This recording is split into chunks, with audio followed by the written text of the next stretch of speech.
Hello, good morning. I'm Dr. Hiya Boru. I'm endocrinologist. I completed my training at AIMS New Delhi and now I'm practicing at UAE. So, continuing with chapter number 19 of Williams, this is my part 3 of this chapter, Endocrine Changes in Pregnancy, part 3. So, let's continue. Yeah, we were discussing in part two video, as you have seen, we were discussing the protein hormones which were produced by the placenta. So in the last video, we discussed in details about human chorionic gonadotropin. Now, another very important protein hormone which is produced by the placenta is human placental lactogen or HPL. This is a very, very important hormone which is produced by the placenta. So let's start with the question. A peak level of human placental lactogen is seen at what weeks of pregnancy? Option A, 8 to 10 weeks. Option B, 18 to 20 weeks. Option C, 28 to 30 weeks. And option D, 34 to 36 weeks. Yes, the answer is D, that is 34 to 36 weeks. So the human placental lactogen, the peak levels are seen in the later part of the pregnancy, in the third trimester, particularly at 34 to 36 weeks. So now let's discuss this human placental lactogen. Human placental lactogen, the other name is chorionic somatomamotropin. Chorionic somatomamotropin, it is a single chain non-glycosylated polypeptide. It is composed of 191 amino acids. Okay. It is composed of 191 amino acids. The molecular mass is 21,600 Dalton and it has got 85% homology with the human growth hormone and 13% similar to prolactin. So this human placental lactogen, it belongs to the same family as growth hormone and prolactin. It shares 85% homology with the growth hormone and 13% similarity with the prolactin. The genetic background of HPL, the gene is located on chromosome number 16. Basically, it is a cluster of 5 genes. The first gene is for the pituitary growth hormone. The pituitary growth hormone is also known as growth hormone N. One gene is for the placental human growth hormone, which is known as the human growth hormone V. And there are three gene clusters for human placental lactogen. It is known as human placental lactogen L, A, and B. Now, what is the synthesis and secretion pattern of HPL? The HPL is produced by the syncytotrophoblast of the placenta. The HPL maternal serum levels are detected as early as 20 to 40 days of gestation. There is a rapid rise, and the peak of human placental lactogen is seen at around 34 weeks, which is followed by a plateau. The average term concentration of human placental lactogen is 6 to 7 microgram per ml, and the production rate exceeds around 1 gram per day. Now, what is the physiological regulation of human placental lactogen production? Human placental lactogen is regulated by unknown mechanisms beyond the placental mass. There is also influence of nutrients upon the secretion pattern of human placental lactogen. Acute hyperglycemia or hypoglycemia does not have any significant effect on the production of human placental lactogen. However, prolonged glucose infusion is found to decrease the HPL, whereas prolonged fasting increases the human placental lactogen. So, what are the factors affecting HPL release? So, in vitro studies have shown that angiotensin 2, IGF-1, phospholipase A2, arachidonic acid, and epidermal growth factor, all of them stimulate HPL release. So, angiotensin 2, IGF-1, phospholipase A2, arachidonic acid, and epidermal growth factor, they stimulate HPL release. Now, what are the biological activities of HPL? HPL can bind to both human growth hormone and prolactin receptors. HPL has got weak somatotropic and lactogenic activities. However, it is a major regulator of IGF-1 production during pregnancy.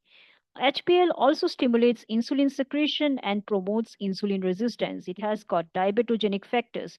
So, as we know that there is some amount of insulin resistance during pregnancy, and HPL is the primary hormone which is responsible for promoting insulin resistance during pregnancy.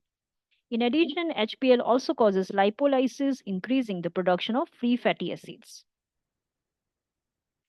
HPL also important for fetal nutrient supply. It provides glucose and amino acids to the fetus.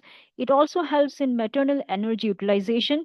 It By the production of free fatty acids, it allows the use of free fatty acids during fasting.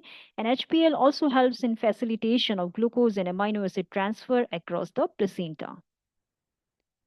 So, what are the effects of HPL on the fetus? HPL is primarily responsible for promotion of amino acid uptake by the fetal muscle, protein production, IGF-1 production, and glycogen synthesis by the fetus. So, these are the effects of HPL on the fetus. Now, does absence of HPL impair pregnancy? The answer is no. The absence of HPL is not found to impair pregnancy. There may be a deficient production of HPL due to genetic defects. However, pregnancy is found to continue normally. So, HPL is not a it's not the most essential hormone in pregnancy. Even in the absence of HPL, pregnancies can continue normally. So this is the production and secretion pattern of HPL. So placental weight and maternal serum concentrations of HPL and the ratio of HPL to placental weight during pregnancy. So as we can see, the placental weight increases throughout the pregnancy, and similarly, there is a parallel rise in the HPL. Now coming to the next protein hormone that is produced by the placenta, the placental growth hormone. That is the human growth hormone V. The human growth hormone V, or the placental growth hormone, is again synthesized and secreted by the syncytiotrophoblasts. There is a mechanism which is known as the alternate splicing. This alternate splicing results in two non-glycosylated isoforms, 22 kilodalton and 26 kilodalton. The 22 kilodalton may be glycosylated and circulate as a 26 kilodalton protein. This placental growth hormone can be found in the maternal serum plasma during pregnancy from 10 weeks of gestation. Again, peak levels occur during the third trimester, just like the human placental lactogen. Now, what are the biological activity of the placental growth hormone? Just like the HPL, this placental growth hormone also stimulates IGF-1 production. This increased IGF-1 levels, which is produced by the human placental lactogen, this may suppress maternal pituitary growth hormone secretion. This placental growth hormone also produces an important role in the fetal growth. Fetal weight and length, in fact, correlate with the fetal cord IGF-1 concentrations. So, what are the secretion characteristics of the placental growth hormone? So remember that unlike the pituitary growth hormone, the human growth hormone V, or the placental growth hormone, it does not follow a pulsatile pattern. It is not secreted in a pulsatile pattern. In fact, it is released in a non-pulsatile form. And this placental growth hormone is also not regulated by the growth hormone release hormone, unlike the pituitary growth hormone. However, this placental growth hormone is inhibited by glucose. Now, what are the various contributions to maternal serum growth hormone activity during pregnancy?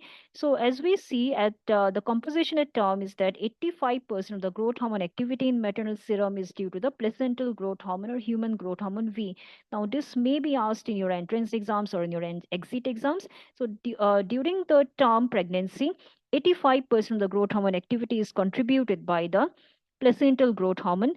12% is due to human placental lactogen, and only 3% is due to pituitary growth hormone. So this is very, very important. 85% due to placental, 12% due to the human placental lactogen, and 3% due to the pituitary growth hormone.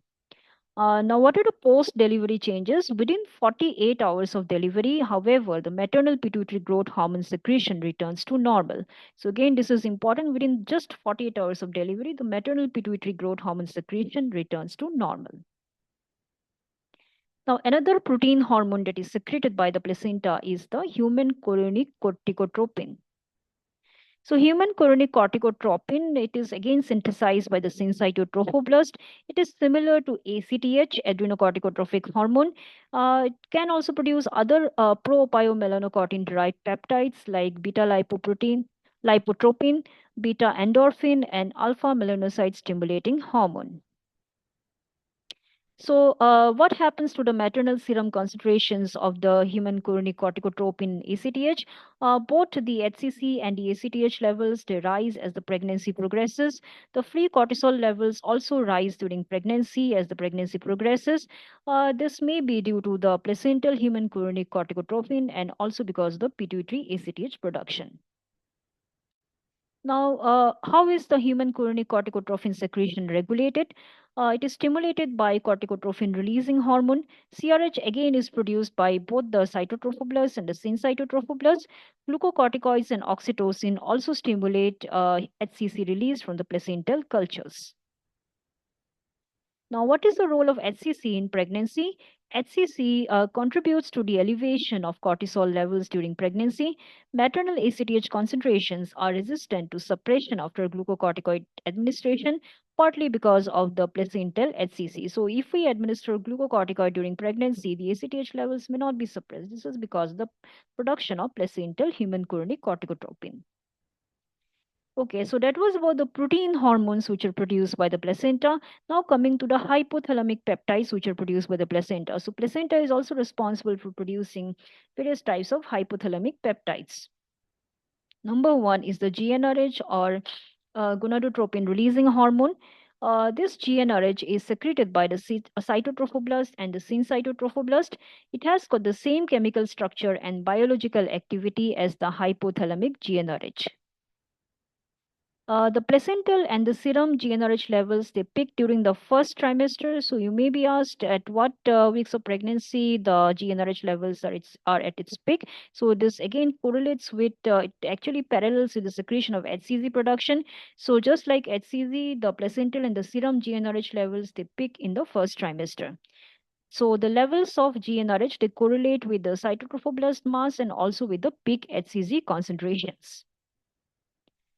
The regulation of GnRH secretion in vitro, it is stimulated by prostaglandins, epinephrine, activin, estradiol, and estriol, also stimulated by insulin, VIP, and epidermal growth factor.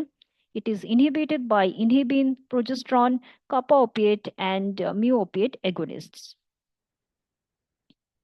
GnRH receptors are present in the syncytotrophoblast, and the receptor concentrations also parallel the HCG secretory pattern.